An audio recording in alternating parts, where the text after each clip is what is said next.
That dude was quiet. Like, he don't, unless you really know me, you don't get nothing from me. Yeah. And also, you don't get the podcast version of me on the street. I need people to understand that. Yeah. Like, they'll bump into me and want the podcast version of me. That's not going to happen.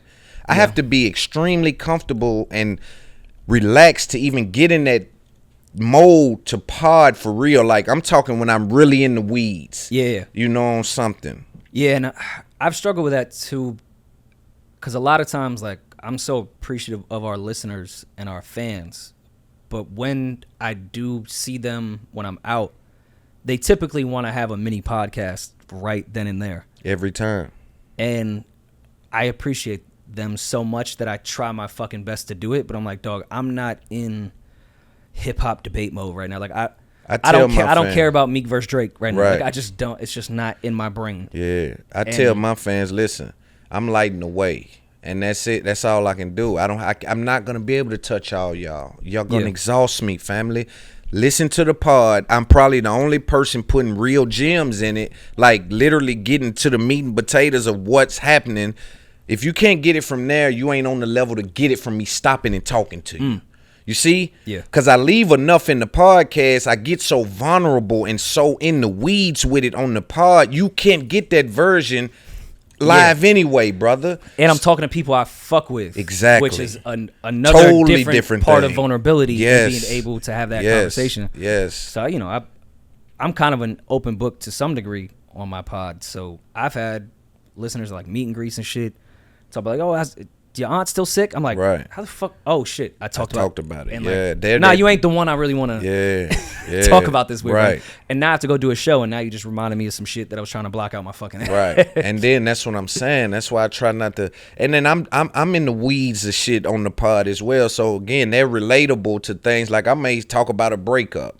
Forget I talked about it. It just so happened that day the pod was on, something fresh was happening from that, and it just kind of bled over. And now y'all slick know I went through a breakup. You know what I'm saying? It's like, it's a very weird thing, but they're really invested on podcasts. And that's why I think these kind of conversations are important from people who actually have done business in the space. Yeah. I mean, but that's why I tried my best not to come across, not in an arrogant way, but I'm so appreciative of people that come up and tell me they fuck with the pod. That's why I'm in that catch-22 of that. Because once that stops, then the business stops. Yes. Like that's the catch-22 of podcasting. You have to remain relatable, and that's why people come up to you in the street, right, and talk about personal shit. Right. Shit. We were walking today. Fan from London just started talking about personal shit right away, and I was like, I mean, yeah, I do want to continue to go to London. I'm glad we have London fans, but you have to have a moment of vulnerability with a stranger. And I can't do that.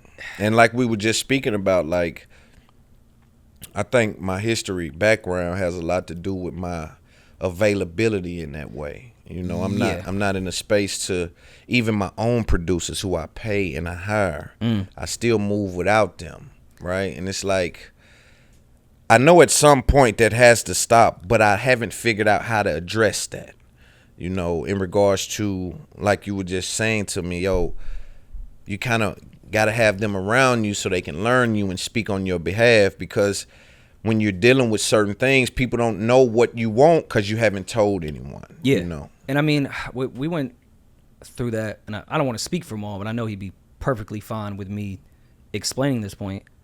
We went through that early on because Maul is from an untrusting environment.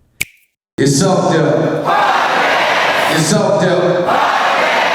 Ooh, we thank y'all so much, man. Appreciate y'all.